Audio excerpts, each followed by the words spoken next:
আমার ডাক্তার ব্যক্তিবর্গগণ এবং সাধারণ জনগণ, সাধারণ মানুষদের অবহিত করার জন্য একটা ভিডিও করছি।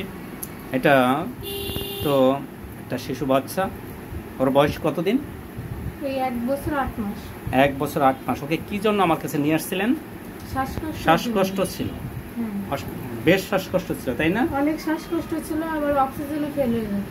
অক্সিজেন হাসপাতালে নিয়ে অক্সিজেন দিতে হতো? হ্যাঁ, হাসপাতালে নিয়ে 7 ঘন্টা 8 ঘন্টা অক্সিজেন দেওয়া লাগতো। বাসায় কি আপনি অক্সিজেনের ব্যবস্থা কিছু ছিল কিনা, বা বাসায় ইনহেলারের ধরনের নেমোনাইজার ছিল এবং মাঝে মাঝে এখন দিয়ে ঠিক রাখতে হতো? হ্যাঁ।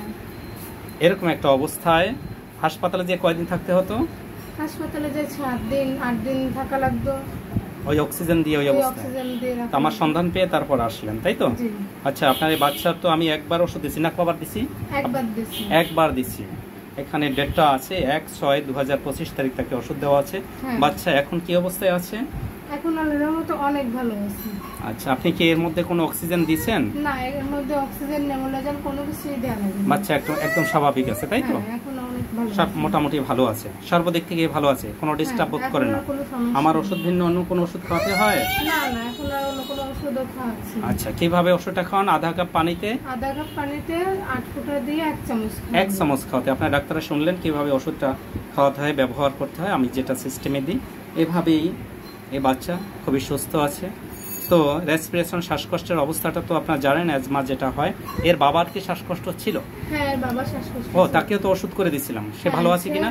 তার কাছে, আপনার কাছ থেকে ওষুধ নিয়ে এখন অনেক ভালো আছে, আমারতে অনেক ভালো আছে। তো আমি ডাক্তার বন্ধুদেরও বলছি চিকিৎসা শেখার জন্য, বা যারা আমাকে ফলো করেন তাদের জন্য, এবং সাধারণ জনকে বলছি যে আপনারা অনেকেই হোমিওপ্যাথি ডাক্তারদের নাক ছিটকান এবং ধীরে ধীরে কমে। এটা না করে হোমিওপ্যাথি যারা ভালো ডাক্তার আছে, সুনামধন্য ডাক্তার আছে, তাদের শরণাপন্ন হলে আপনারা অবশ্যই সুস্থতা পাবেন। এবং আপনার বাচ্চা তো অনেক ভালো আছে, এক কথায় একবার ওষুধ দিয়ে আমার কাছে দ্বিতীয়বার। তো এটাই, আমি এই বাচ্চাটার নাম কি বললেন? অজিহা। আমি দেখাচ্ছি এটা প্রেসক্রিপশনটা, কেস নাম্বার এটা অজিহা, 21 মান্থ, রেসপিরেশন। আমার আগের যে প্রেসক্রিপশনটা করা ছিল তার উপর আমি মাত্র একটা ওষুধে গেলাম, বাচ্চা ভালো আছে। তো আপনাকে এরকম যাতে সুস্থতা, স্বাভাবিক সুন্দর জীবনযাপন করতে পারে তার উপরেই দাঁড়িয়ে আমি এখানে বক্তব্য শেষ করলাম এবং সকল মানুষের মঙ্গল কামনায় রাখলাম।